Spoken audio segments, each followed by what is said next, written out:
अल्हम्दुलिल्लाह रब्बिल आलमीन वस्सलातु वस्सलामु अला सय्यिदिल मुरसलीन अम्मा बअद फ़अऊज़ु बिल्लाहि मिनश शैतानिर रजीम बिस्मिल्लाहिर रहमानिर रहीम पढ़िए सलातु वस्सलामु अलैका या रसूल अल्लाह व अला आलिका व अस्हाबिका या हबीब अल्लाह सलातु वस्सलामु अलैका या नबी अल्लाह व अला आलिका व अस्हाबिका या नूर अल्लाह।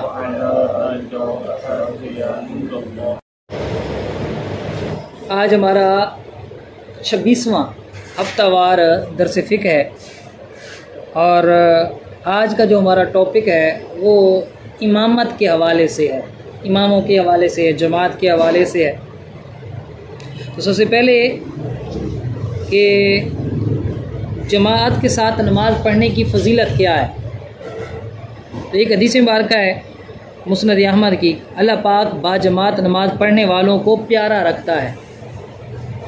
एक हदीस मुबारक है कि नमाज़ बाजमात तन्हा पढ़ने से 27 दर्जे बढ़कर है।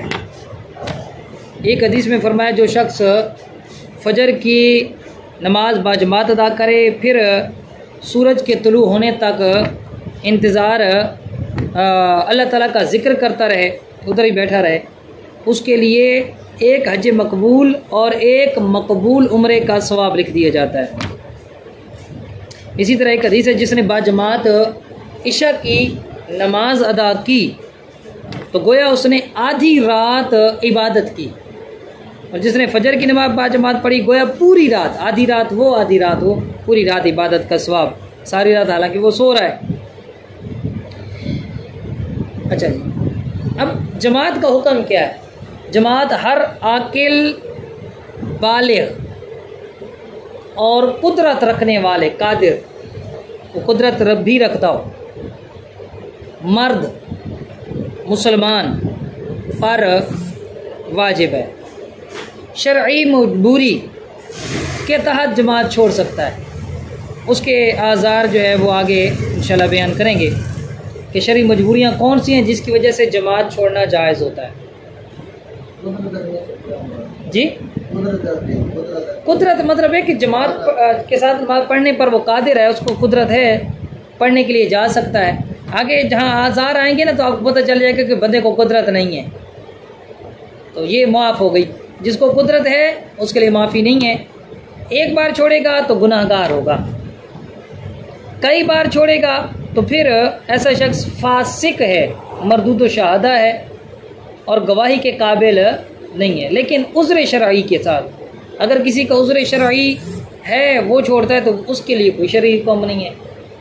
अब उज़्र कौन से हैं, तो जमात को छोड़ने के उलमाए कराम ने 20 आज़ार बयान किए हैं कि 20 उज़्र ऐसे हैं, 20 मजबूरियाँ ऐसी हैं कि जिसकी वजह से बंदा जमात छोड़ सकता है। सबसे पहली मजबूरी क्या है कि एक शख्स बीमार है जिसे मस्जिद तक जाने में मुशक्क़त हो, तकलीफ़ हो, वाकई बीमार है। अच्छा, इसमें बीमारी दो तरह की आती है। एक जिस्मानी बीमारी है कि किसी को बुखार है या कोई हार्ट पेशेंट है, वो चल नहीं सकता, उसको मसला है, कोई भी इस तरह का मरीज़ है, घुटनों में इतनी तकलीफ़ है कि चलना उसके लिए दुश्वार है, ठीक है जी, हाज़िरी माफ़ है। इसी तरह कई नफ्सियाती अमराज भी होते हैं। मेरे पास क्योंकि मैं दम देता हूँ तो काफ़ी सारे मरीज़ आते रहते हैं जिनको नफ्सियाती बीमारी होती है। नफ्सियाती बीमारी, एक नफ्सियाती बीमारी का नाम है, वालेकुम सलाम व रहमतुल्लाह, माशाअल्लाह, अच्छा, जिसे एंजाइटी कहते हैं। अब एंजाइटी में पता है क्या होता है, उसमें ये होता है कि बंदा किसी भी इज्तिमा में जाए ना, रश वाली जगह जाए, उसको घबराहट हो जाती है, और घबराहट भी ऐसी होती है कि जैसे ऐसे लगता है जैसे हार्ट अटैक हो रहा है। ऐसा बंदा जिसको इस तरह की बीमारी लायक है उसके लिए भी तर्के जमात उज़र बन सकता है जब तक वो तंदुरुस्त नहीं हो गया। तो मर्ज़ के अंदर सारे अमराज आ जाएंगे, चाहे वो जिस्मानी अमराज हैं, नफ्सियाती अमराज हैं। दूसरा, अपाहज, चलने फिरने से जड़ा बंदा माजूर होता है, चल फिर नहीं सकता, उस बंदे वास्ते भी जमात छोड़ना जायज़ है। इसी तरह नंबर 3, जिसका पाँव कट जाए, पाँव कटा हुआ है, वो उसके लिए भी जमात माफ़ है। किसी को फालिज का अटैक आ गया है, उसके लिए भी जमात माफ़ है। इतना बूढ़ा हो गया है कि मस्जिद तक चलना और जाना उसके लिए बड़ा मुश्किल है, तो ऐसा बंदा भी वो जमात उसके लिए भी माफ़ है। इसी तरह अंधा नाबीना शख्स है, उसके लिए भी जमात माफ़ है।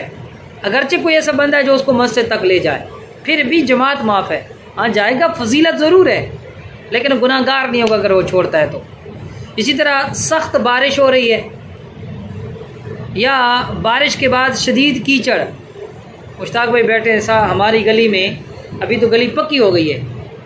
पहले जो होता था कि जब बारिश हो गई है तो वहाँ से चलना भी महाल हो गया जी, बहुत मुश्किल हो गया। वो जो कंडीशन है ना, उसमें इस तरह का अगर कीचड़ है तो नमाज जमात के साथ माफ़ हो गई है, घर पढ़ सकता है। सख्त सर्दी है और सर्दी से बचाव के लिए इसके पास कोई ऐसा चीज़ नहीं है और बीमार होने का खदशा है तो जमात माफ़ है। इसी तरह सख्त अंधेरा हो गया, बिल्कुल इसके पास कोई रोशनी वाली चीज़ भी नहीं है, उसके लिए भी जमात माफ़ है। इसी तरह आंधी आ गई, जक्खड़ आ गया, तेज़ आंधी, हल्की सी हवा की बात नहीं हो रही, उसमें भी जमात माफ़ है। माल या खाने के ज़ाया हो जाने का अंदेशा हो, भाई आप माल की हिफाजत के लिए बैठे हैं, अगर वो जाएंगे तो हो सकता है चोरी हो जाए, या कोई खाने की चीज़ है बैठा है, हो सकता है कोई वो ज़ाया हो सकती है। जैसे मतलब एक नाई है, वो खाना शाना बनादा पे वो बैठा है, और कोई नाला लालू जो बंदा कोनी वो छोड़ के में तो हो सकता है बिल्ली आ वने, कुत्ता आ वने, कोई शय ख़राब कर वने, ये उज़र है। तर्क जमात को तर्क कर सकता है, छोड़ेगा, गुनाहगार नहीं होगा। इसी तरह कर्ज खा है, कर्जदार है और कर्ज खा का उसे खौफ है और है भी तंग दस्त, भाई कर्ज देना है मैंने हाफिज साहब का, मेरे पास कुछ है भी नहीं, मुझे डर है कि मैं गया तो ये मुझे पकड़ लेगा। आप भी जमात इस वजह से छोड़ सकता है। हाँ, अगर उसको तंग दस्त नहीं है, कुदरत है, ऐसे टाल मटोल कर रहा है, तो उसके लिए फिर जमात छोड़ना जायज़ नहीं होगा। जालिम का खौफ है कि कोई ना कोई जालिम होगा तो पकड़ लेगा, जुल्म करेगा, मार देगा, तर्क जमात हो सकती है, तर्क जमात के लिए उज़र है। इसी तरह किसी को पेशाब, पाखाने या गैस की शदीद हाजत है, सख्त हाजत है, तो अब इस सूरत में जमात को तर्क करना इसके लिए जायज़ है, बल्कि इस हालत में तो जमात के साथ नमाज पढ़ना जायज़ ही नहीं है। अगर पढ़ेगा तो गुनाहगार होगा। इस सूरत में किसी को पेशाब की हाजत है, कई कहते हैं ना जा हूँ वुज़ुए चलो रोक के ना मैं नमाज पढ़ता जब आप बाद पेशाब करता खैर ना, रोकना नहीं। हत्ता के फुक़हा ने लिखा कि अगर नमाज के दौरान भी इस तरह की कैफियत, पेशाब की हाजत आ गई, गैस की हाजत आ गई, तो नमाज को तोड़ना वाजिब है, तोड़ के जाएं और क़ज़ा हाजत के बाद फिर दोबारा नमाज शुरू करें। उसके बाद खाना हाजिर है, नफ्स को खाने की ख्वाहिश भी है, तो अब जमात को तर्क कर सकते हैं। खाना सामने आ गया, पक कर तैयार हो गया, भूख शिद्दत की लगी हुई है, अब सारा जहन जो है ना वो खाने की तरफ ही रहेगा, बना नमाज के लिए चला जाए, तो शरीयत कहती है नहीं जी, पहले खाना खा लो, बाद में यकसुई के साथ आप नमाज पढ़ो। अब ये मतलब नहीं है कि रोज़ाना नमाज जमात टाइम ही खाना घर वाला को आकर भाई इस टाइम तय हारना है, ताकि रोटी आवे सी तो मेरे वास्ते उज़र बने सी ना, शदीद भूख हो, इस तरह की भूख कि अगर उधर जमात के लिए जाता है तो जहन खाने की तरफ रहे, इस तरह की भूख हो। उसके बाद कोई मुसाफिर है, मुसाफिर के लिए भी तर्क जमात उज़र है, जमात को छोड़ सकता है, सफ़र उसके लिए उज़र है। भाई इसमें दो सूरतें होती हैं, एक होती है हालत करार और एक होती है हालत फ़रार। हालत करार का मतलब ये है कि मसलन जैसे मैं यहाँ से जाता हूँ कराची, अपनी खाला के घर गया, अपने ससुराल गया, वहाँ जब पहुँच गए तो हमारे लिए कौन सा मसला है वहाँ पर? हम वैसे ही जैसे अपने घर में, तो वो है हालत करार, सुकून और इत्मीनान वाली हालत। चाहे मैं 10 दिन के लिए जाऊँ, मेरे लिए जमात को छोड़ना जायज़ नहीं होगा, ये उज़र नहीं है।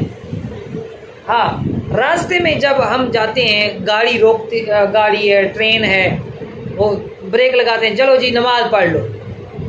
अब वहाँ पर अगर जमात कहीं हो रही है तो जमात को तर्क करना मेरे लिए उज़र है। कि वो वक्त इतना लेते हैं कि बड़ी मुश्किल से वुज़ू करके 2 रकतें पढ़ते हैं तो पाँ शुरू हो जाती है, चलो जी चलो जी चलो, तो वक्त नहीं मिलता, तो उसमें वक्त कम होता है। वो हालत फरार है, चल सो चल वाली हालत। लिहाजा ऐसी सूरत में जमात उसके लिए मुआफ़ है। इसी तरह एक शख्स है जो मरीज़ की तीमारदारी कर रहा है, देखभाल की जिम्मेदारी उसी की है। जैसे मैं मिसाल लेता हूँ, आपका कोई मरीज़ है, हॉस्पिटल में एडमिट है, आप वहाँ पर बैठे हैं, एक ही बंदे हैं, आप उसकी खबरगिरी कर रहे हैं, उसको कोई हाजत हो सकती है, कोई परेशानी हो सकती है, तो अब आप जमात छोड़ सकते हैं। हत्ता कि यहाँ तक फरमाया कि मरीज़ को अगर घबराहट होती है कि आप जमात के लिए जाएंगे तो मरीज़ थोड़ा सा घबराएगा, परेशान होगा, तो अब भी जमात को छोड़ सकते हैं, जमात को तर्क कर सकते हैं, तर्क करना बिल्कुल जायज़ होगा। तो ये चंद आज़ार बयान किए हैं। इसी तरह एक उज़र फ़ुक़हा ने ये भी बयान किया कि इल्म फ़िक़्ह की मजलिस है, इल्म फ़िक़्ह की मजलिस है, अगर वो उसको छोड़ कर जाता है तो वो फिर उस तरह की मजलिस उसे नहीं मिलेगी, तो जमात को तर्क कर सकता है, जमात को तर्क कर सकता है। इल्म फ़िक़्ह मतलब इस तरह की दीनी मसाइल सीखने की मजलिस है कि जमात के लिए जाएगा तो वो उसकी मिस हो जाएगी, और वो मसाइल के जिनका सीखना ज़रूरी है, तो फिर फ़ुक़हा अहनाफ़ ने फरमाया कि जमात को तर्क कर सकता है। इसका भी ये वो मतलब नहीं है कि रोज़ाना वैसे आगे पीछे खेल कूद रहा है, आम गपशप में है, जैसे जमात का टाइम हुआ तो किताब खोल के बैठ गया, पढ़ना शुरू कर दिया, ये मुराद नहीं है। मुराद ये जैसे हमारी ये मजलिस है, इल्म फ़िक़्ह दर्स होता है, बिलफ़र्ज़ी हमारा दर्स चलता चलता जमात का टाइम आ जाता है, तो ये वो दर्स है अल्हम्दुलिल्लाह कि जिसका सीखना हमारे लिए ज़रूरी है। बहुत अहम मसाइल है कि अगर ये मजलिस हमारी मिस हो जाती है तो फिर इस तरह की मसाइल सीखने की आम तौर पर सहूलत नहीं है यहाँ पर। अगर इस तरह की मजलिस हो तो तर्क जमात के लिए ये मजलिस भी उज़र है, जमात को छोड़ेंगे तो गुनाहगार नहीं होंगे। अच्छा, अब हम आते हैं इमामत की तरफ। जमात के फ़ज़ाइल हो गए, जमात का शरई हुक्म हो गया, जमात को छोड़ने के उज़र हो गए। इमामत किसे कहते हैं? इमामत का मतलब क्या है? इमामत का मतलब यह है कि आपके साथ दूसरे लोगों की नमाज वाबस्ता हो जाए, आपकी नमाज के साथ दूसरे लोगों की नमाज जुड़ जाए। इमाम के साथ ऐसे ही होता है ना, इस तरह जुड़ती है कि अगर इमाम की नमाज टूट जाए तो मुक्तदियों की नमाज भी टूट गई। हालांकि गलती इमाम कर रहे, मुक्तदी तो नहीं कर रहे। इमाम का वुज़ू नहीं है तो मुक्तदी की नमाज नहीं, क्योंकि सब का वुज़ू है। इमाम के कपड़ों पर नापाकी लगी थी, पता नहीं था, अगरचे मुक्तदियों के कपड़े पाक थे, इमाम की नहीं हुई, मुक्तदियों की नहीं हुई। तो ये इमामत होती है कि दूसरे लोगों की, मुक्तदियों की नमाज आपकी नमाज के साथ जुड़ गई है। अब क्या हर बंदा इमाम बन सकता है? हमारे यहाँ तो लोगों ने ये इमामत को मजाक समझ रखा है, भाई हर जो भी है ना जनाब खड़े हो जाए, जिसको भी इमाम छुट्टी पे है, चलो जी हाँ भाई आ जाओ, हाजी साहब के अंदर इमामत की शर्तें हैं या नहीं है? खैर है जी, अल्लाह कबूल करो ना लाए, नमाज अपनी पढ़नी, आप अल्लाह वास्ते, अल्लाह कबूल कर सी, खैर है। वही ऐसे नहीं, अगर ये बात है तो नमाज की 6 शर्तें हैं। तहारत नमाज की शर्त है ना, वुज़ू। अगर कोई बंदा ये कहे कि भाई अल्लाह कबूल कर सी, आज मैं बेवुज़ू पढ़ दा, तो लोग छितर ही मार सी। ऐसे बंदे को कोई बंदा कहना मैं जी आज किबले को कंड करके नमाज पढ़ सा, आज ही मैं मशरिक की तरफ मुँह करके नमाज पढ़ सा, अल्लाह कबूल करो ना। कोई समझावे भाई नहीं ज़रूरी है जी, शर्त है, नहीं जी अल्लाह कबूल करो ना। तो सारे कहेंगे अकल में आने वाली बात है, यार इसका दिमाग ख़राब है, ये तो नमाज की शराइत हैं। अगर शराइत होंगी तो नमाज होगी।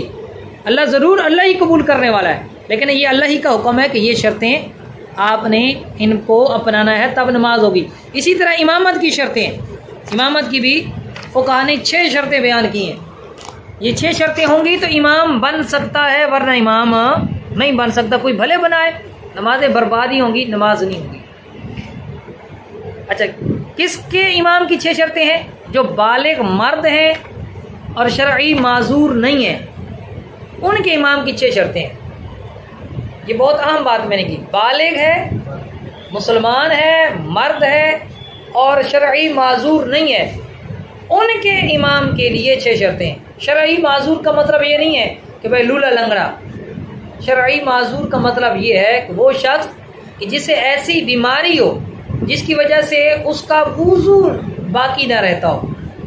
किसी कहीं को कतरे की बीमारी है, कहीं को पेशाब के कतरे आने, मनी के कतरे आने, या उसे पेट च गैस मुसलसल निकलता रहना है, इस तरह का अगर कोई उज़र है उसे, तो ऐसे बंदे को कहा जाता है शरई माजूर, कि उसे इतना वक्त भी नहीं मिलता कि वो तहारत के साथ कम अज़ कम फ़र्ज पढ़ सके, वो शरई माजूर है। तो जो शरई माजूर नहीं है मर्द और बालिग हैं, उनके इमाम के लिए कितनी शर्तें हैं? 6 शर्तें। पहली शर्त यह है कि वो सहीउल अकीदा सुन्नी हो, सहीउल अकीदा सुन्नी हो। जो बद मज़हब है, बद अकीदा है, ऐसा शख्स इमाम नहीं बन सकता। हमारे यहाँ तो जी जो भी आगे खड़ा हो जाता है कह जी अल्लाह कबूल कर दे। लोग वहाबियों के पीछे भी नमाज पढ़ जाते, देवबंदियों के पीछे भी।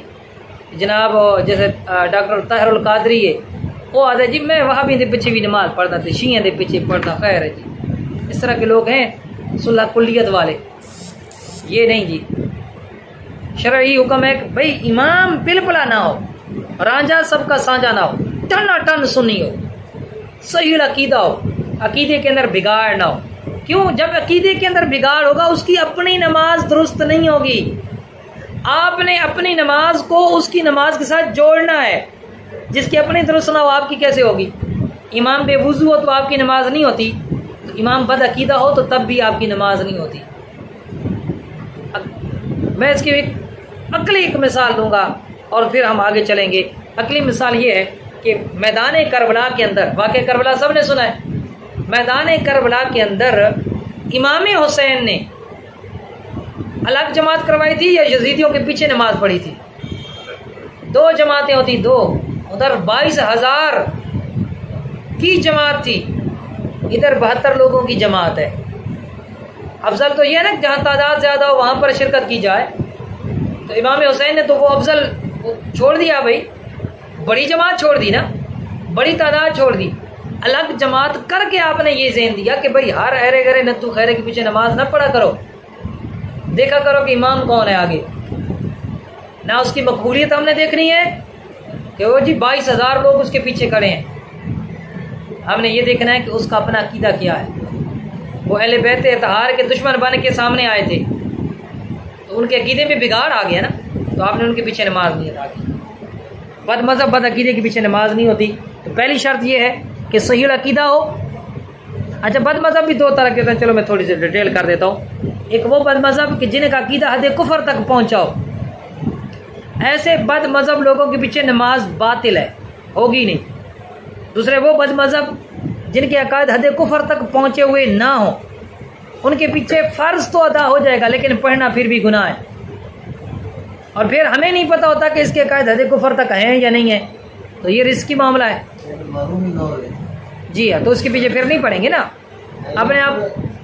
हाँ, एक पता ही नहीं है कि भाई, हाँ जैसे मैं मिसाल देता हूँ आपकी तारीफ में कि बंदा एक ऐसे इलाके में जाता है, बंदे को नहीं पता कि यार इमाम सुन्नी है या गैर सुन्नी है, तो हमें नहीं पता, तो शरीयत ने हमें ये हुक्म थोड़े दिया कि एक एक से पूछें जाकर, या इमाम से पूछें हाँ भाई सुनियो।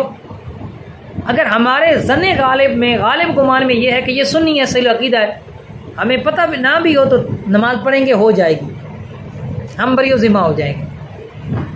और अगर पढ़ने के बाद पता चल जाता है कि यार बंदा 2 नंबर है, तो फिर अपनी नमाज दोबारा पढ़नी पड़ेगी। ठीक हो गया जी। दूसरी शर्त क्या है पहली शर्त है सही अक़ीदा सुन्नी इमाम हो। दूसरी शर्त यह है कि बालिग हो। नाबालिग इमाम बालिगों का नहीं बन सकता। अभी ये पिछले साल तरावी के अंदर, इस साल नहीं पिछले साल, वहाँ पर तरग के अंदर नाबालिग तरावियाँ पढ़ा रहा था। तो मेरे पास फतवा है, मेरा अलहम्दुलिल्लाह बड़ा तफसीली फतवा लिखा। एक गैर मुक़ल्लिद था, वो बुखारी शरीफ लिया और ये बुखारी शरीफ में तो लिखा हुआ है फलां थे ये उन्होंने जमात करवाई थी तो बड़े सहाबा की। तो अलहम्दुलिल्लाह उस पर बड़ा ही जानदार शानदार और मुदल्लल मैंने फतवा लिखा था। उसके बाद उनकी बोलती बंद हो गई।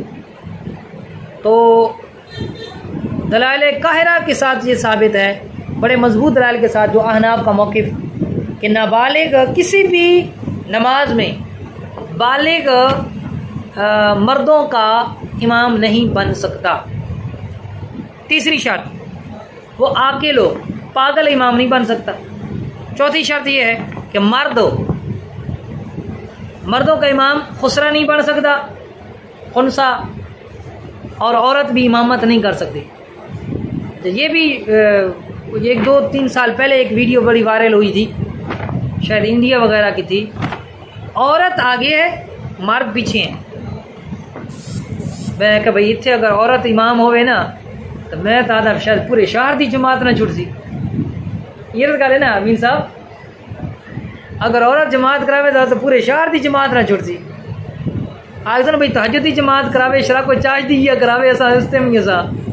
तो बहरहाल औरत जमात मर्दों की नहीं करवा सकती, मर्द का होना शर्त है। पांचवी शर्त यह है कि उसकी किराअत दुरुस्त हो। ये बड़ा अहम है। हमारे यहाँ बहुत सारे इमाम हैं जिनकी किराअत दुरुस्त नहीं है। हमारे ईसा खेल के अंदर बहुत सारे इमाम ऐसे हैं कि जिनकी किराअत तलफ़्फ़ुज़ दुरुस्त नहीं है। तलफ़्फ़ुज़ का दुरुस्त होना ज़रूरी है। अगर इस तरह तलफ़्फ़ुज़ के अंदर ख़राबी है कि माना ही बदल गए, नमाज उसकी नहीं होगी, उसकी अपनी नहीं होगी तो हमारी कैसे होगी। जैसे हमारे यहाँ ज़्यादातर इमाम क्या पढ़ते हैं, गैरिल मग़दूबि अलैहिम वलद्दालीन। भाई डूबे नहीं होता, गैरिल मग़दूबि अलैहिम वलद्दालीन। अच्छा कई पढ़ेंगे अलहम्दो, अलहम्दो नहीं होता, अलहम्दो। इस तरह के सुबहान रब्बियल अज़ीम, भाई अज़ीम नहीं है, अज़ीम। ये ख्याल रखना ज़रूरी है। जो इमाम इस तरह ख्याल नहीं रखता उस बेचारे की अपनी नहीं होगी। जब अपनी नहीं होगी, अवाम दी नमाजा भी उसे सिर थे उसने क़यामत लड़े आप ही लड़का खलोता सी ना दूजा कोई लड़का सी। इसलिए किराअत का दुरुस्त होना ये शर्त है इमामत के लिए, और सिर्फ इमाम के लिए नहीं, इतनी किराअत सीखना फ़र्ज़ ऐन है जिससे बंदे की अपनी नमाज दुरुस्त हो जाए। इतनी किराअत सीखना हर मुसलमान पर फ़र्ज़ है, चाहे वो मर्द है, चाहे वो औरत है, चाहे वो इमाम है, चाहे वो मुक्तदी है। हाँ, जब वो सीख रहा हो तो ज़माना कोशिश है उसकी, भाई रोज़ाना वो 10 मिनट देता है, 15 मिनट देता है, सीख रहा है तो ज़माना कोशिश में उसकी अपनी नमाज भी हो जाएगी, उस जैसों की नमाज भी उसके पीछे हो जाएगी। लेकिन जिनकी किराअत अच्छी है, दुरुस्त है, उनकी नमाज फिर भी उसके पीछे नहीं होगी। छठी शर्त कि वो शरई माजूर ना हो, यानी उसे कोई ऐसा उज़र, ऐसी बीमारी ना हो कि जिसकी वजह से उसकी तहारत ना टिकती हो, तहारत बाकी ना रहती हो, ऐसा उसे उज़र लाहिक ना हो। अच्छा, अब सवाल औरतों के हवाले से आया, तो क्या औरत औरतों की जमात करवा सकती है? तो जमहूर यानी अक्सर फ़ुक़हा अहनाफ़ का ये मौक़िफ़ है कि औरत औरतों की जमात नहीं करवा सकती। ये भी हमारे इस ख्याल में हो रहा है। इस रमज़ान मुबारक में 2 जमातें हुई हैं, 2 जगह आपकी सखेल शहर के अंदर औरतों ने औरतों को जमात करवाई। जी, सलात तस्बीह हुई है। कोई भी जमात है, औरत का इमाम बनना मकरूह तहरीमी है, नाजायज़ है, गुनाह है। नमाज हो जाएगी लेकिन उसका फेल नाजायज़ है, औरत गुनाहगार होगी, उसके पीछे पढ़ने वाली गुनाहगार होंगी, नमाजें सबकी हो जाएंगी। लेकिन यहाँ पर होते हैं, अच्छा कई लोग कहते हैं भाई वो जी बड़ी बूढ़ी हैं, ओ शोदियाँ बात किन्ने परसों ओ सौखियाँ थी नहीं। अच्छा कई बात इसे तावील कर दें कि असा तो अपनी अपनी पढ़ते हैं, लेकिन वो दरम्यान खड़ोती होती है ना, अगू तो नहीं खड़ोती होती। वो तो औरत के लिए वैसे भी हुक्म है कि दरम्यान में खड़ी हो, आगे ना खड़ी हो मर्द की तरह। अपनी अपनी अगर पढ़ दिया हो आगे पीछे तो बंदा थी ना स्पीड था हर एक की यकसा नहीं होती ना पढ़ाने की रफ्तार। कोई जल्दी तस्वीर पढ़ के नहीं, कोई देर नाल। अगर कहें जल्दी पढ़ के दिए तो हम दरम्यान वाली का इंतजार कर दिया पैया, और सजदे वैसी तरह सजदे जैसा और कुछ वैसी तरह कुछ वैसा। इस तरह तो वो नमाज मकरू की खड़ोती है अपनिया या फासिद की खड़ोती है सुन। तो कोई भी सूरत इस तरह की नहीं है। बेहतरीन सूरत यह है कि सबको तरीका सिखा दिया जाए, औरतों को बता दिया जाए भाई ऐसे ऐसे आपने नमाज पढ़नी है, सिखा दे सारे अपने अपने पढ़े। जमा हो जाना जायज़ है, एक जगह औरतों का इज्तिमा करना, इसमें कोई मुज़ायका नहीं है, बड़ी अच्छी बात है। बापर्दा निज़ाम में जमा होती हैं, अच्छी बात है, अलग-अलग अपनी नमाज पढ़ें, कोई मुज़ायका कोई हरज नहीं है। अच्छा ये जो इक्तिदा होती है ना कि हम एक इमाम के पीछे खड़े होते हैं, इसको कहते हैं इक्तिदा। इस इक्तिदा की 13 शर्तें हैं। कितनी शर्तें हैं? 13 शर्तें हैं। सबसे पहले ये कि आप इक्तिदा की नियत करें, जैसे हम कहते हैं ना पीछे इस इमाम के, इक्तिदा की नियत है, ये शर्त है। अगर कोई नियत नहीं करेगा नमाज उसकी नहीं होगी। दूसरी शर्त यह है कि जैसे ही हम तकबीर तहरीमा कहें ना नमाज शुरू करने के लिए अल्लाहु अकबर, तो उसी के साथ ये इक्तिदा की नियत मिली हुई हो। ये ना हो कि आप पहले अल्लाहु अकबर कर लें और नमाज के अंदर आप नियत कर रहे हैं कि मैं इमाम के पीछे नमाज पढ़ रहा हूँ ना। अच्छा नियत का ताल्लुक दिल के साथ है। दिल में यही है कि मैं इमाम के पीछे नमाज पढ़ रहा हूँ तो नियत काफ़ी है। ज़बान से कह लेना अफजल होता है, ज़रूरी नहीं होता। तीसरी शर्त यह है इमाम और मुक्तदी दोनों एक मकान में हों, एक जगह में हों, जगह एक हो की। अगर जगह अलग अलग है नमाज नहीं होगी। जैसे अड्डे वाली मस्जिद में इमाम इमामत शुरू करता है, मैं यहाँ दुकान में शुरू हो जाता हूँ, वो स्पीकर पे जो पढ़ा रहा है तो मैं यहाँ पर शुरू कर देता, मैं पीछे इस अड्डे वाली मस्जिद के इमाम के अल्लाहु अकबर, नमाज होगी? जी मैं सारी वजाहत करूँगा। जी हाँ, नमाज होगी? नहीं होगी। क्यों? वो जगह अलग है, ये जगह अलग है। जगह का एक होना ज़रूरी है। जगह का एक होना, हरम के अंदर ये मुझे बताते रहते हैं, वहाँ पर इस तरह करते हैं, और जितने जी जहाँ मिली बिल खड़ो हो गया जी। अगर तो मस्जिद के अंदर अंदर खड़े होते हैं, मस्जिदुल हराम के अंदर अंदर दरमियान में गैप आ जाता है, खला आ जाता है, तो ये खला रखना जायज़ नहीं है, मकरूह तहरीमी है। लेकिन उनकी नमाज हो जाएगी, मस्जिद के अंदर रख रहे हैं, जो कतई सफ़ कर रहे हैं ना मस्जिद के अंदर, नमाज हो जाएगी लेकिन गुनाहगार होंगे। लेकिन अगर मस्जिदुल हराम की हदूद से बाहर अगर कोई खड़ा है, अपने जैसे आपने मिसाल दी इफ्तिखारुल हसन भाई ने, तो वो जी अपनी अपनी दुकानों में खड़े हो जाते हैं, तो उनकी नमाज नहीं होगी। शरीयत का हुक्म जैसे हमारे लिए है वैसे हरम वालों के लिए भी है, वैसे मदीना पाक वालों के लिए भी, शरीयत सब के लिए यकसा है।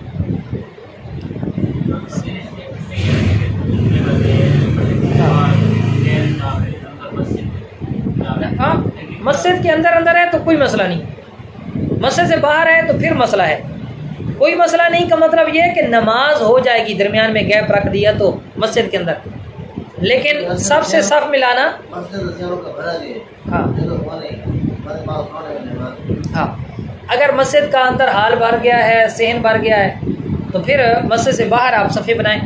लेकिन मस्जिद के सहन और जहाँ साफ बना रहे हैं, दरमियान में इतनी जगह ना हो कि जहाँ से बैलगाड़ी गुजर जाए, दरमियान में रास्ता ना हो इतना। अगर इससे कम रास्ता है तो फिर नमाज हो जाएगी। अगर दरमियान में इतना रास्ता है, मस्जिद का सहन ख़त्म हो गया, मस्जिद ख़त्म हो गई, मस्जिद से बाहर हम सब बना रहे हैं, लेकिन दरमियान में रोड आ गया, नमाज नहीं होगी। जैसे ये अड्डे वाली मिसाल लें, अड्डे तक बिल्कुल सफ़े भर गई, सारे दरवाजे तक आके खड़े हो गए। अब दरमियान में रोड है, तो रोड के इस तरफ लोग दुकानों के सामने खड़ा हो गया, दरमियान में जी हमने रास्ता छोड़ना है। तो अब चूँकि दरमियान में बैलगाड़ी जितने से ज़्यादा फासला आ गया, लिहाजा किसी की भी नमाज नहीं होगी। क्लियर हो गया जी। उसके बाद अच्छा, ये ऐसा हो सकता है कि इमाम बरामदे में है, हम सहन में खड़े हो गए, इमाम अंदर हाल में, हम बरामदे में खड़े हो गए, इमाम पूरे का पूरा मेहराब में चला गया और हम बाहर हैं, तो नमाज हो जाएगी। लेकिन अगर उसके पाँव भी मेहराब से बाहर नहीं है, इमाम के पाँव मेहराब के सारे अंदर हैं, तो ये नापसंदीदा है। इसको कहते हैं मकरूह तंज़ीही। मकरूह के हकीकतन तो मकान एक है, लेकिन बज़ाहिर मकान थोड़ा सा अलग हो रहा है कि मेहराब की शेप अलग हो गई और मस्जिद का जो हाल है उसकी शेप अलग है। इस वजह से फ़कत नापसंदीदा है, मकरूह तंज़ीही है, लेकिन नमाज पे असर नहीं पड़ेगा, नमाज हो जाएगी। शरीयत कहती है कि ये अच्छा तरीका नहीं है। तो इमाम कैसे खड़ा हो? मेहराब से कम पाँव बाहर निकाले। इसी तरह अगर इमाम हाल में है और अवाम बरामदे में है, तो तब भी अगर उसके पाँव बरामदे के अंदर नहीं है इमाम के, तो ये नापसंदीदा है। अगर पाँव बरामदे के अंदर हैं, बकिया वो सजदा हो जाकर करता है हाल के अंदर, दरवाजे के अंदर, तो कोई हर्ज नहीं है, कोई मुज़ायका नहीं। यही हाल है कि अगर इमाम बरामदे में है, अगर पूरा का पूरा बरामदे में और सारे मुक्तदी सहन में है, तो ये नापसंदीदा है। और अगर इमाम इस तरह खड़ा है बरामदे में कि पाँव उसके सहन में है, बकिया वजूद उसका बरामदे में है, तो फिर कोई हर्ज, कोई मुज़ायका नहीं है। यही हुक्म होगा जब दो पिलरों के दरमियान इमाम खड़ा हो जाता है हाल के अंदर। उस औकात जैसे मैंने देखा है तारिक भाई की मस्जिद में, तो मस्जिद के दरमियान में जमात करवा रहे होते हैं, तो अगर तारिक भाई इस तरह खड़े हुए दो पिलरों के दरमियान कि पिलरों से पीछे इनके पाँव नहीं है, पिलरों के बराबर या पिलरों से आगे हैं, पिलरों के दरमियान है, तो अब भी ये नापसंदीदा होगा, मकरूह तंज़ीही होगा। और अगर पाँव पिछले पिलरों से थोड़े से बाहर हैं, पीछे हट कर हैं, तो फिर कोई मुज़ायका, कोई हरज नहीं है। इसी तरह दोनों की नमाज एक हो, या तो दोनों की नमाज एक हो, और ये नहीं कि इमाम पढ़ता है पेशे दी तो पिछू वाला दीगोर पढ़ी करो है, या इमाम दीगोर दी पढ़ता है पिछला मैं पेशे वाली पढ़सा, इमाम असर पढ़ रहा है, पिछला कहता है मैं जी जोर पढ़ूंगा, फिर नमाज नहीं होगी। दोनों की नमाज एक हो, या इमाम की नमाज मुक्तदी की नमाज को अपने अंदर शामिल किए हो। वो किस तरह कि इमाम फर्ज पढ़ रहा है, मुक्तदी ने नफल की नीयत से पीछे शामिल हो गया, तो ये जायज़ है, क्योंकि फ़र्ज नफल को अपने अंदर शामिल कर लेता है। लेकिन इसका उलट हो कि इमाम नफल पढ़ रहा है, मुक्तदी ने फ़र्ज की नीयत कर ली, नमाज मुक्तदी की नहीं होगी, क्योंकि इमाम की नमाज अदना है, मुक्तदी की नमाज आला है। तो जो आला होती है वो अदना को अपने अंदर शामिल कर लेती है, लेकिन अदना नमाज आला को अपने अंदर शामिल नहीं करती। इसी तरह इमाम की नमाज मुक्तदी के नज़दीक दुरुस्त हो, ये भी ज़रूरी है। मुक्तदी ऐसा है कि वो ये कहता है यार इस बंदे की अपनी नमाज नहीं होती, इमाम की नमाज को दुरुस्त समझता ही नहीं है, फिर भी उसके पीछे पड़ता है, तो उसकी नमाज नहीं होगी, अगरचे हकीकत में इमाम की नमाज दुरुस्त हो रही हो, लेकिन मुक्तदी का ये अकीदा और सोच है यार इस इमाम की नमाज होंदी कौन, फिर भी उसके पीछे पड़ रहा है, तो अब इस मुक्तदी की नमाज नहीं होगी। इसी तरह औरत मुक्तदी के बराबर खड़ी ना हो, अगर कोई औरत किसी मुक्तदी के साथ आकर खड़ी हो जाती है, तो उस मर्द की नमाज टूट जाएगी, औरत की हो जाएगी, बशर्ते कि मर्द ने औरत की इक्तिदा की, इमामत की नीयत की हो। अच्छा, ये जो इमाम होता है ना, इमाम क्या मुक्तदियों के लिए वो नियत करे कि मैं इनका इमाम हूँ? इमामत की नियत क्या करना ज़रूरी है? तो फरमाया मर्दों के लिए, पीछे मुक्तदी सारे के सारे मर्द हैं, तो उनके लिए अगर इमाम इमामत की नियत नहीं करता, तो फिर भी उनकी इमाम के पीछे नमाज हो जाएगी, लेकिन इमाम को इमामत का सवाब नहीं मिलेगा। इमाम को इमामत का सवाब तब मिलेगा जब वो ये नियत करेगा कि मैं इन मर्दों का इमाम हूँ। लेकिन अगर पीछे औरत आकर खड़ी हो गई तो फिर इमाम के लिए उस औरत की इमाम होने की नियत करना ज़रूरी है। ज़रूरी है का मतलब ये है कि अगर वो नियत नहीं करता तो औरत की नमाज पीछे नहीं होगी। हमारे यहाँ औरतें नहीं आती, पहले दौर में औरतें आती थी। तो अगर औरत पीछे आके खड़ी हो गई और इमाम ने औरत की नियत भी कर ली और वो बिल्कुल मर्द के साथ जुड़कर खड़ी हो गई मिलकर, तो अब औरत की नमाज हो जाएगी, मर्द की नमाज दाएं बाएं जो खड़े हैं उनकी नमाज नहीं होगी, टूट जाएगी। इसी तरह मुक्तदी इमाम से आगे ना हो। अब ऐसा ना हो कि इमाम पीछे और मुक्तदी आगे हो गया, सफ बना ली टेढ़ी, इस तरह के वो आखिरी मुक्तदी इमाम से आगे हो गया, जो इमाम से आगे होगा उसकी नमाज नहीं हो। अगर एक मुक्तदी हो तो हुक्म ये है कि इमाम कि वो सीधी जानिब खड़ा हो और उसका टखना इमाम के टखने से पीछे हो, लेकिन इमाम के साथ खड़ा हो। अगर दो मुक्तदी आ गए तो फिर हुक्म ये है कि वो भी पीछे चला जाए, या इमाम आगे चला जाए अगर जगह है तो, या मुक्तदी पीछे चला जाए। अगर दो इमाम के बराबर खड़े हो गए तो ये मकरूह तंज़ीही है, नापसंदीदा है, बेहतर नहीं है। लेकिन अगर तीन मुक्तदी इमाम के बराबर खड़े हो गए उसी तरह, तो ये मकरूह तहरीमी, करीब बहराम है, नाजायज़ है, गुनाह है। गुनाहगार होंगे, नमाज हो जाएगी लेकिन गुनाहगार होंगे। समझ आ गई? तो इमाम जो है वो आगे हो, मुक्तदी पीछे हो। इसी तरह एक शर्त यह भी है कि इमाम के इंतकालात की उसको खबर हो, इल्म हो। जैसे मिसाल के तौर पर आप लोग स्पीकर पर नमाज पढ़ा रहे हैं, दरवाजे बिल्कुल बंद हैं हाल के, बाहर वाले जो है ना बड़ी मस्जिद है, बिजली चली गई, इमाम की आवाज़ आप तक नहीं आ रही और दरवाजे भी बंद हैं कि हम सामने देखकर पता कर लें। अब नमाज टूट जाएगी क्योंकि हमें इमाम के पता नहीं कि रुकू में जा रहा है, उठ रहा है, सजदे में जा रहा है, नहीं जा रहा। इसी तरह उन मसाजिद में भी ये बसौक़ात मसला बन जाता है कि जो डबल स्टोरी वाली होती हैं, बसौक़ात बिजली वगैरह चली गई, UPS भी नहीं है, फिर इस तरह के मसाइल बनते हैं जिन तक आवाज़ नहीं जा रही और देख भी नहीं रहे इमाम को, उनकी नमाज जाती रहेगी। हाँ, अगर आवाज़ नहीं आ रही लेकिन हम देख रहे हैं मुक्तदियों को सामने आ जा रहे हैं, तो उनको देखा देखी हम अगर रुकू सुजूद करते हैं तो नमाज हो जाएगी। इसी तरह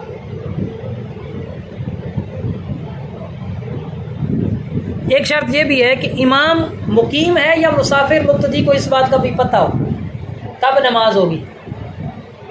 चाहे वो नमाज शुरू करने से पहले मालूम हो, चाहे सलाम फेरने के बाद मालूम हो। जैसे मैं IRT वाले मस्जिद में एक शख्स खड़ा था, जमात हो रही थी, मैं तो यहाँ का मुकीम हूँ ना, मुझे नहीं पता था वो मुसाफिर, मैं आके शामिल हो गया।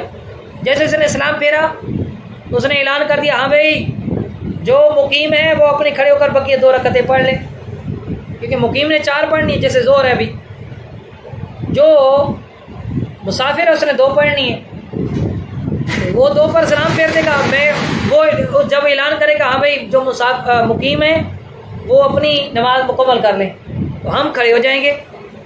अब हमें उसके ऐलान से इल्म हो गया ना, तो ये इल्म होना, चाहे वो पहले इल्म हो जाए चाहे बाद में इल्म हो जाए, ये भी इक्तिदा के लिए ज़रूरी है। बहुत ही आम तरीन मसला ये है कि क्या हनफी, हम हनफी हैं ना, इमाम आज़म अबू हनीफा के मुक़ल्लिद हैं, क्या हम शाफ़ई के पीछे नमाज़ पढ़ सकते हैं, हम्बली के पीछे, मालिकी के पीछे? जो इमाम मालिक के मुक़ल्लिद हैं वो मालिकी, जो इमाम शाफ़ई के मुक़ल्लिद हैं वो शाफ़ई, जो इमाम अहमद बिन हम्बल के मुक़ल्लिद हैं वो हम्बली। तो क्या हनफी उनके पीछे नमाज पढ़ सकता है या नहीं पढ़ सकता? तो हनफी शाफ़ई के पीछे उस वक्त नमाज पढ़ सकता है जब वो हनफियों के मज़हब की रियायत करे, नमाज और पाकी नापाकी के हवाले से। जैसे मैं आपको एक मिसाल लेता हूँ, अगर किसी को उल्टी आ जाए मुंह भर, कै आ जाए तो हमारे नज़दीक वुज़ू टूट जाता है। इमाम शाफ़ई के नज़दीक वुज़ू नहीं टूटता। अब इमाम है शाफ़ई, उसे मुंह भर उल्टी आ गई, हमारे नज़दीक इमाम का वुज़ू टूट गया, लेकिन इमाम कहते हैं मैं शाफ़ई हूँ, मेरे इमाम के नज़दीक तो वुज़ू नहीं टूटा और वाकई उनके नज़दीक तो नमाज हो जाएगी। अब वो बग़ैर वुज़ू किए उल्टी के बाद जमात करवाता है, तो हमारे नज़दीक तो उसका वुज़ू ही नहीं है, लिहाजा हमारी नमाज उसके पीछे नहीं होगी, उसकी अपनी हो जाएगी। तो अगर वो हमारे मज़हब की रियायत करता है कि उल्टी के बाद वो वुज़ू कर लेता है कि भाई मेरे पीछे हनफी भी खड़े होते हैं, उनके नज़दीक तो वुज़ू टूट जाता है, लिहाजा मैं वुज़ू कर लेता हूँ, तो तब उसके पीछे नमाज होगी। और अगर वो रियायत नहीं करता तो उसके पीछे नमाज नहीं होगी। लेकिन याद रखें कि अगर मालूम ना हो कि वो हमारी रियायत कर रहा है या नहीं कर रहा हमारे मज़हब की, तो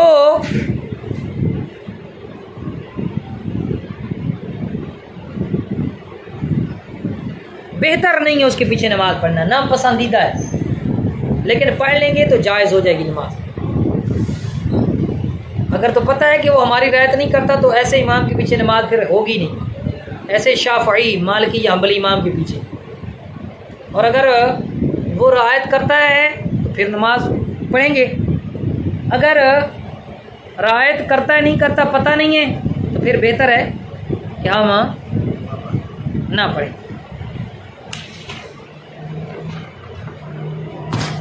अच्छा, बहुत सारी कई खराबियाँ ऐसी हैं जो इमाम के अंदर नहीं होनी चाहिए। जैसे इमाम फासिक मोलिन है, तो जो फासिक मोलिन है क्या उसके पीछे हम नमाज पढ़ सकते हैं? फासिक मोलिन के पीछे एलानिया गुनाह करने वाला है, एलानिया फिस्क फजूर करने वाला है, तो ऐसे बंदे के पीछे हम नमाज नहीं पढ़ सकते। ऐसे को इमाम बनाना जायज़ नहीं है जो एलानिया गुनाह करता है। जैसे वो एक मुट्ठी से दाढ़ी कटाता है, एक मुट्ठी दाढ़ी ये वाजिब है। आज भी मतलब मेरे पास कुछ लोग आएंगे इस दाढ़ी के हवाले से कलाम करने के लिए, दाढ़ी एक मुट्ठी वाजिब कैसे है? कई किताबों में तो सुन्नत लिखा है, कई किताबों में तो ईदैन की नमाज को भी सुन्नत लिखा है, सारे कहते हैं वाजिब है। वहाँ पर सुन्नत का मतलब ये होता है कि इसका वाजिब होना सुन्नत से साबित है, तो दाढ़ी का भी वाजिब होना सुन्नत से साबित है। कि हदीस मुबारक है हुज़ूर अलैहिस्सलातु वस्सलाम ने इरशाद फरमाया कि जुज़्ज़ु शवारिब व अर्क़ुल लिहया खालिफुल मजूस, सही मुस्लिम शरीफ की हदीस है। मूछें कुतरवाओ, दाढ़ियाँ बढ़ने दो, मजूसियों की खिलाफ वर्जी करो, आग की पूजा करने वालों की खिलाफ वर्जी करो। इसी तरह एक और हदीस है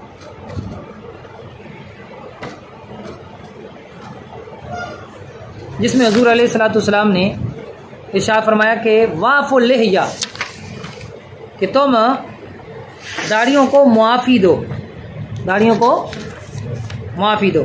अब ये हुक्म है, और जो हुक्म होता है ना ये किसी काम को वाजिब करने के लिए आता है, तो पता चला दाढ़ी रखना वाजिब है। अब कितनी वाजिब है इसकी मिकदार तो बयान नहीं फरमाई, एक मुट्ठी है, आधी मुट्ठी है, दूर से दिखने में लगे दाढ़ी है, ठीक है जी, तो कितनी दाढ़ी होगी? तो ये हमें सहाबा कराम से इसकी जो हद बंदी है वो सहाबा कराम से मालूम हुई। वो किस तरह कि हज़रत अबू हुरैरा रज़ी अल्लाह तआला अन्हु और हज़रत अब्दुल्लाह इब्न उमर रज़ी अल्लाह तआला अन्हु, और एक रवायत के मुताबिक हज़रत उमर फारूक आज़म रज़ी अल्लाह तआला अन्हु, इन तीन सहाबे कराम से साबित है कि उन्होंने एक मुट्ठी से ज़ायद बालों को काटा, एक मुट्ठी से ज़ायद बालों। अब हुज़ूर अलैहिस्सलातु वस्सलाम ने तो फरमाया माफ़ी दो और हुक्म दे दिया, उसमें चूँकि मिकदार बयान नहीं की, अब तो समझिए था कि भाई माफ़ी देनी है, बिल्कुल एक बाल भी नहीं काटना, एक पोरा भी नहीं काटना। लेकिन सहाबा का अमल आ गया तो पता चला कि सहाबा ने नबी पाक सल्लल्लाहु अलैहि वसल्लम से सुना होगा, उन्हीं से सीखा होगा कि भाई एक मुट्ठी से ज़ायद काट सकते हैं। तो पता चला कि भाई एक मुट्ठी दाढ़ी वाजिब है, एक कुब्ज़ा एक मुट्ठी वाजिब है, उससे ज़्यादा हम काट सकते हैं। एक मुट्ठी कहाँ से? ठोड़ी के नीचे से, ठोड़ी के नीचे से। इसी तरह दाएं बाएं आप इस तरह, मतलब ये आप ये सीधी जानिब से इस तरह कर लें, जो ज़ायद है मुट्ठी से उसको काट दें। इसी तरह इधर से कर लें आप। तो ये एक मुट्ठी दाढ़ी वाजिब है। समझ आ गई जी? तो अगर किसी इमाम की दाढ़ी खशखशी है, फैशनी दाढ़ी है भाई, एक मुट्ठी तो घट है या बिल्कुल दाढ़ी मुन है, उसके पीछे नमाज जायज़ नहीं है। चाहे वो अपने आप को आलिम अखवावे, चाहे ख़तीब अखवावे, चाहे वो कारी अखवावे, चाहे मुफ्ती अखवावे, कोई भी हो। अगर एक मुट्ठी से कम है तो ऐसा नहीं है कि आम हाफिज़ की दाढ़ी कम हो तो नमाज नहीं होगी, और कोई बंदा मुफ्ती हो, प्रोफेसर हो, डॉक्टर हो, वो कहे जी मेरी खैर है, नहीं जी, उसके पीछे भी नमाज नहीं होगी। सब के लिए हुक्म यकसा है।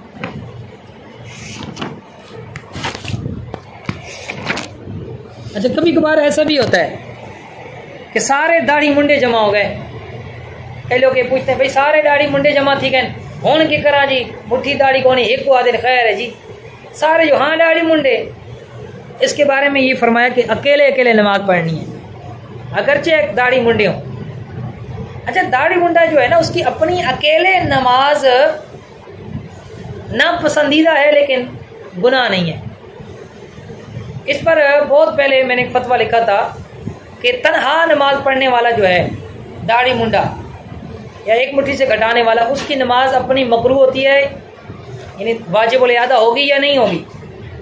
इंडिया के उलमा से मेरा बड़ा इख्तिलाफ रहा इस मसले पर। उन्होंने ये फतवा जारी किया कि भाई नहीं, जो दाढ़ी एक मुट्ठी से कटाता है उसकी अपनी नमाज वाजिब अदा होगी, उस पर वाजिब है कि दाढ़ी पूरी रखने के बाद उन नमाज़ों का इयादा करे। तो अल्हम्दुलिल्लाह मैंने ये उस पर एक बड़ा तफसीली फतवा लिखा था, जिस पर बड़े उलमा कराम ने, तकरीबन 25-26 उलमा ने, मुफ्तियान कराम ने इस पर तस्दीक की थी, पाक व हिंद के मुफ्तियान कराम ने। और उनमें मेरे ख्याल में कुछ यूके के भी मुफ्तियान कराम थे जिन्होंने मेरे इस फतवे की तायीद की थी कि नहीं भाई, उसकी अपनी नमाज वाजिब अदा नहीं होगी। हाँ, दूसरों की इमामत करवाएगा तो ज़रूर जो उसके पीछे पढ़ने वाले होंगे उनकी नमाज वाजिब अदा हो जाएगी। तो अगर दाढ़ी मुंडे या खशखशी दाढ़ी वाले जमा हो जाएं तो उनके लिए हुक्म यही है कि वो अलहदा नमाज पढ़ें। फतावा फैज़ रसूल के अंदर मुफ्ती जलालुद्दीन अमजदी रहमतुल्लाह ताला अलैह ने ऐसा ही मसला बयान फरमाया। इसी तरह कई इमाम जो है ना, वो काली मेहंदी लगाते हैं, बालों पर काला कलर करते हैं, दाढ़ियों पर काली मेहंदी लगाते हैं। उनके लिए क्या हुक्म है? याद रखें कि काली मेहंदी लगाना ये हराम, और जो इमाम लगाए चूँकि ये एलानिया फिस्क फजूर कर रहा है, तो ऐसा बंदा भी काबिल इमामत नहीं है। ऐसे इमाम के पीछे नमाज पढ़ना मकरूह तहरीमी, करीब हराम, नाजायज़, गुनाह है। और जो नमाज ऐसे इमाम के पीछे पढ़ेंगे उसको दोबारा पढ़ना वाजिब होगा। 2 कलर नहीं लगा सकते। हदीस मुबारक पहले सुन लें, सुनन अबू दाऊद शरीफ की हदीस है, नबी पाक सल्लल्लाहु अलैहि वसल्लम ने फरमाया कि आखिर ज़माने में कुछ लोग सियाह खिसाब लगाएंगे, यानी काली मेहंदी, जैसे कबूतरों के पोटे, वो जन्नत की खुशबू ना सूंघेंगे। और इसी तरह अल फिरदौस के अंदर हदीस है कि सबसे पहले सुर्ख मेहंदी और कतम, एक जड़ी बूटी है जिससे रंग पक्का हो जाता है, तो इसका खिजाब हज़रत इब्राहीम खलीलुल्लाह अलैहिस्सलाम ने इस्तेमाल किया। और सबसे पहले काला खिजाब फ़िरऔन ने लगाया। किसने लगाया? फ़िरऔन ने लगाया। काला रंग नहीं लगा सकते। हाँ भाई, और कलर कौन से? 2 कलर बनाए, काला और एक डार्क ब्राउन। काला और डार्क ब्राउन, ये 2 कलर मर्द के लिए हराम है, औरत के लिए भी हराम है। इसके अलावा लाइट ब्राउन है, रत्ता रंग है, रत्ती मेहंदी, लाओ भाई, कोई मसला नहीं, कोई हर्ज नहीं। अच्छा, कई लोग कहते हैं ना जी यार त्रिमो तो सारी जवान है, त्रिमो तो जवान है तो हुण मैं मेरे वाल चिट्टे थी गए, खैर मैं तो ला सकता ना। आला हज़रत से यही सवाल किया गया। आला हज़रत इमाम अहले सुन्नत इमाम अहमद रज़ा खान रहमतुल्लाह ताला अलैह आपने सवाल किया ना, तो आप ने जवाब पता क्या देता है? आपने ये नहीं फरमाया कि हराम है, जायज़ है, ला सकते हैं ना ला सकते। आपने बड़ा प्यारा जवाब देता। आपने फरमाया कि अगर बैल के सींग काट दिए जाएं तो वो बछड़ा नहीं बन जाता। डान दे तुसा सिंह कब गिनो तो बच्चा ना बने सी, डान ना दी रहा सी। फरमाया कि मर्द अगर वो बूढ़ा हो रहा है, बीवी के लिए अगर वो बालों को काला करता है तो इससे उसकी मर्दानगी तो नहीं बढ़ जाएगी ना। मर्दानगी का ताल्लुक बालों को काला करने के साथ नहीं है। लिहाजा इसकी मतलब ये बहाना जो है ना, ये दुरुस्त नहीं है, इससे इजाज़त नहीं मिलेगी।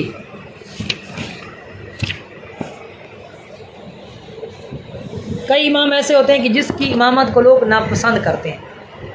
ऐसे इमाम की इमामत का क्या हुक्म है? लोग कहते हैं यार ये इमाम नहीं होना चाहिए। आपने भी सुना होगा यार ये इमाम ठीक हो नहीं, लोग पसंद नहीं करते। कई लोग फिर उसके पीछे नमाज नहीं पढ़ते, किसी और मस्जिद में चले जाते हैं। तो अगर लोग उसकी इमामत को किसी शरई उज़र के बग़ैर ना पसंद करते हैं, शरई उज़र नहीं है, दुनियावी झगड़ा है, तो फिर लोगों की नापसंदीदगी की कोई हैसियत, कोई वक़्त, कोई वैल्यू नहीं है। लेकिन अगर शरई उज़र की वजह से, शरई मसला उसके अंदर है, इस वजह से उसकी लोग इमामत को नापसंद करते हैं, तो फिर उसकी इमामत करीब हराम है, मकरूह तहरीमी है, नाजायज़ है। उसको फिर इमाम नहीं बनना चाहिए। हदीस मुबारक है जामी तिरमिज़ी की, 3 शख्सों की नमाज उनके कानों से बुलंद नहीं होती। एक भागे हुए गुलाम की हत्ता कि वो अपने मालिक के पास लौट आए। दूसरा वो खातून जो रात इस हाल में बसर करे कि उसका खामिद उस पर नाराज़ हो, उसकी नमाज भी कानों से बुलंद नहीं होती। तीसरा वो शख्स जो कौम का इमाम बना हालांकि लोग उसे नापसंद करते हैं और शरई उज़र की वजह से नापसंद करते हैं, फिर उसकी भी नमाज कबूल नहीं हो। कई लोग पूछते हैं भाई अंधे दे पीछे नमाज थी वैसी, एक बंदा अंधा है, नाबीना है, तो भाई अगर नाबीना अपनी तहारत पाकी ना पाकी का ख्याल रख सकता है तो उसके पीछे नमाज थी वैसी। लेकिन अगर उसके मुकाबले में बीना मौजूद है और वो उससे बेहतर भी है, उसकी किरात भी अच्छी है, मसाइल भी उससे अच्छी तरह जानता है, तो फिर बेहतर ये है कि हम बीना बंदे के पीछे पढ़ें, नाबीना के पीछे ना पढ़ें। लेकिन अगर नाबीना के पीछे पढ़ेंगे तो नमाज उसके पीछे हो जाएगी। जी हुण कहता कोई सवाल हो तो किसी का कोई सवाल हो?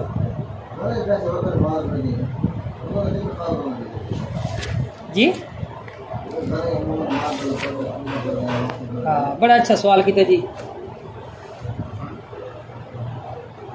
बड़ा अच्छा सवाल है जी तारिक भाई दा कि घर च नमाज अस पढ़ते रहने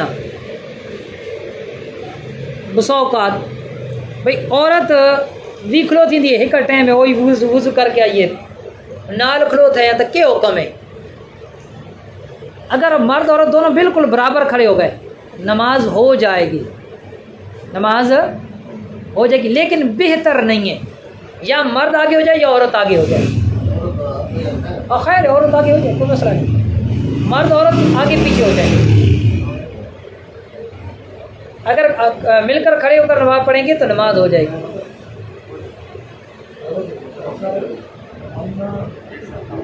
पिलाओ पिलाओ पिलाओ पानी पिलाओ।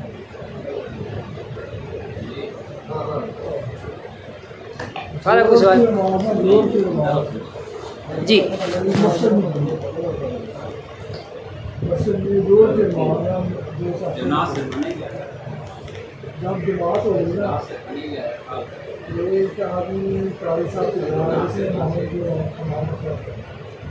आपकी आवाज़ में सुर नहीं है, सही अच्छी नहीं।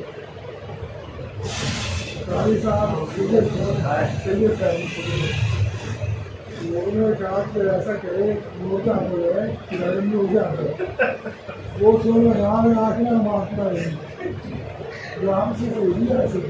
जवाब सही देता है।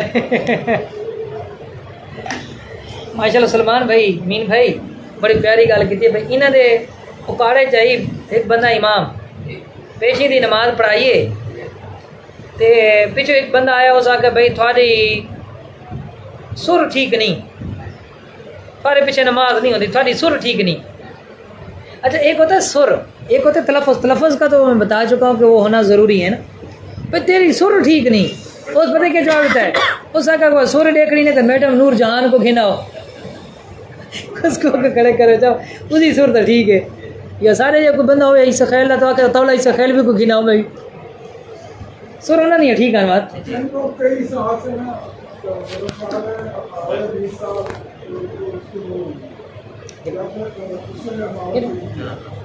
अच्छा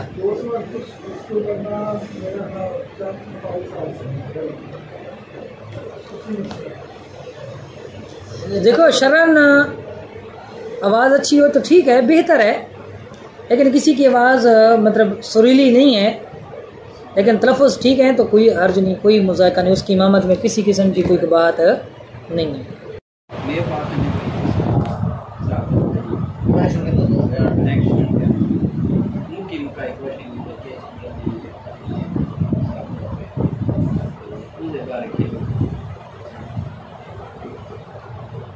सही है, मतलब उन्होंने मस्जिद में सोलर सिस्टम लगाया हुआ है, ठीक है, सुबह तो सारे इस्तेमाल को नहीं है सोलर, ठीक हो गया भाई। वो अगर कहीं को देनिया तो फ़ायदा थींदा है, अगर ना देंदे तो बिजली तो ज़ाया थी नहीं पई है, मकसद में उन्होंने तो ये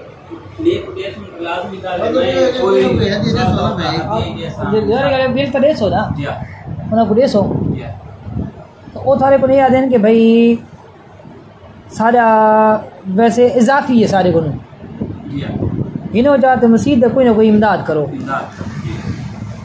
तो देखो तुसा अगर तो उन्होंने वाकई इजाफी है, अगर कहीं को न 150 तो ज़ाया थी सी और शरी तौर पर मसला बात यह है कि वो थाकू या कहीं कोई दे सकते हैं, लेकिन जितनी वाजबी उसका बिल बन सी तुसा उतना 150 उसे डंडी नहीं मारनी क्योंकि मसीद की चीज़ है। देखो ना जी, मैं मेरी पूरी गल सुनो, मिसाल के तौर पर जितने थोड़े कोई यूनिट सिस्टम है या कोई भी इस तरह सिस्टम है, जितना उर्फन उसका बिल बनता है तुसा उतना 150। ये नहीं कि चलो यार अमीन भाई हैं, हाफिज साहब हैं यार सर अच्छी है, सारा पड़ोसी है, खैर है यार 1000 बिल बन रहा तू 500 तक कर ना, खैर नहीं, मेरा ज़ाती हो तो मैं भले फ्री देवा चाह, वो मसीद है ना जी, जितनी उजरत जितना उसका बिल उर्फन बनता है उतना था